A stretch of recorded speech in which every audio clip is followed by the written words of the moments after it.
Hello everybody, figured I'd do a little bit of an unboxing of these Pathfinder chase cards. It says it comes with 55 chase cards. This is for Pathfinder 2nd edition. I did a demo of it. It's a pretty good system. There's a lot of things I really like about it. I really love how in Pathfinder 2nd edition you can be a spear and shield fighter with the reactions that you have to try and reduce damage coming into you with the shield. It makes shields feel like how shields should be in a medieval fantasy game that has combat. I haven't actually looked at these yet. My game store just got these in for me, so we're going to take a look. I figured if they're handy enough, I could probably use these in other systems. Hopefully they don't have a whole lot of rules on them that rely on Pathfinder 2nd edition. Hopefully we can make use of these for any other system we would like to do. So let's look at this. Blocked path. DC 15 acrobatics to squeeze through. DC 13 athletics check to clear the blockage. Well, that sounds pretty neat.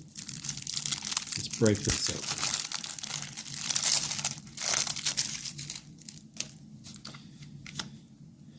Well, first off, the card quality, it's not bad. It's not the best card quality that I've seen.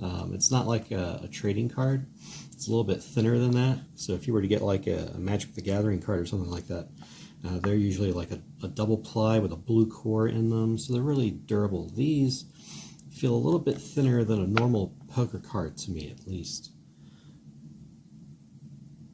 But I love the artwork that's on them. The backs leave something to be desired. I wish there was something a little bit more evocative.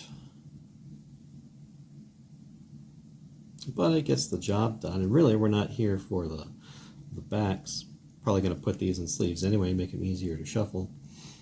Although I'm not sure. You know, this might be the sort of product that gathers more charm as they get worn.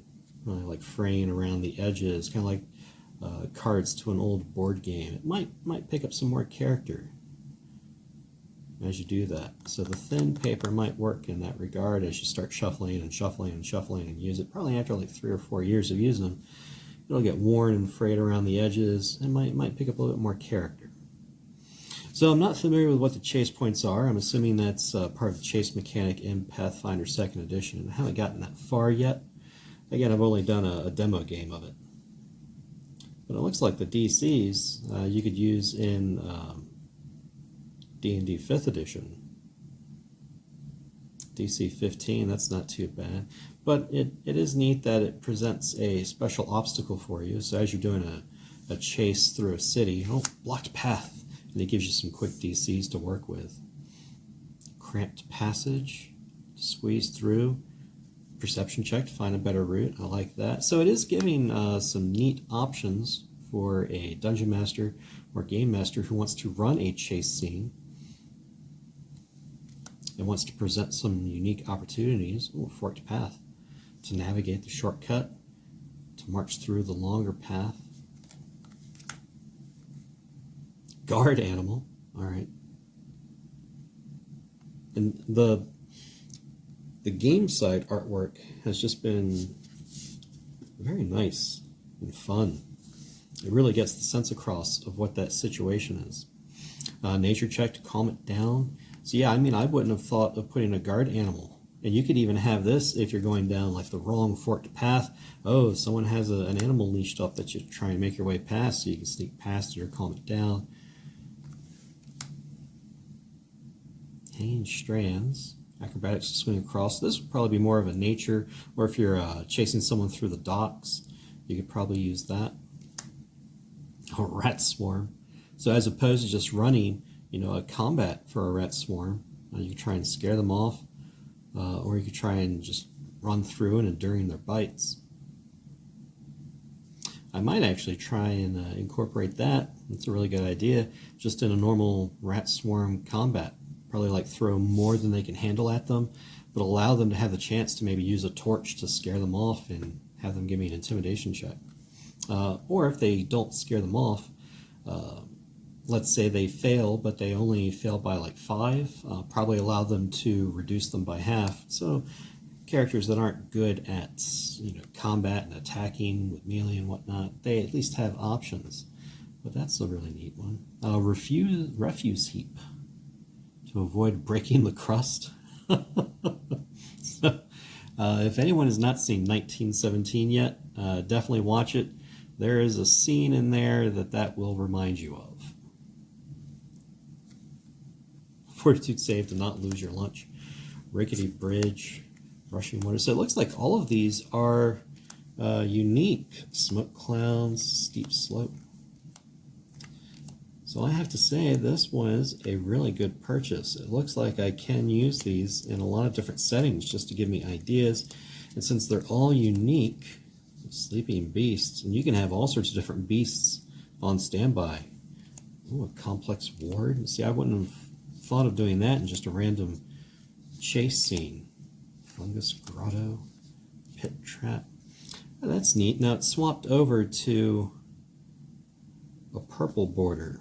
Oh, okay, so just notice that you have the cityscape border for general chase cards. I am expecting everyone out there, when I said general chase cards, to have saluted general chase cards. And then it looks like you have underground, so you can set these up for different sorts of chases. Fire rune, flimsy portcullis, wandering monster, pendulum trap, trapped corridor.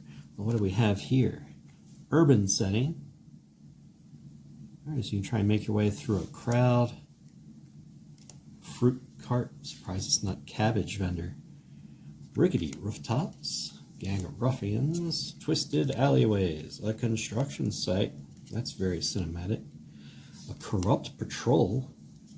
A festival, chasing through a festival. I mean, just some of these, like, I would not, on the fly, have thought of some of these. Well, it looks like we get wilderness.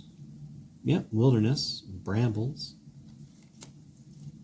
deep mud, slog through or find a solid path, a torrential downpour, wasp swarm, tangled forest, bear, the bears, horrid bog, rugged cliff, yellow mold. Oh, neat. It even gives you the rules for running chases and how to set them up, so that you have those in the pack as well.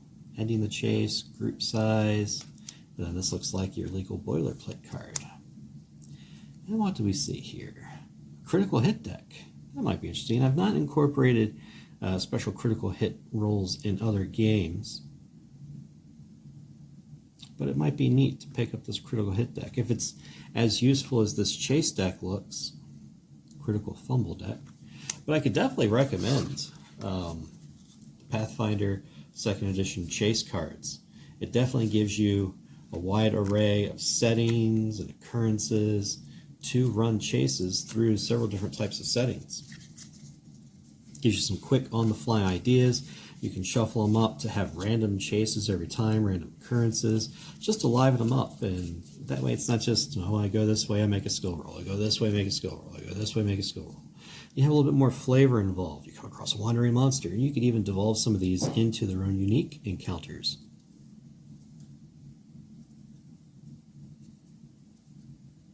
So yeah, I'm really glad with this purchase. I can definitely recommend this. Hope everyone had fun looking through this with me. You all stay safe.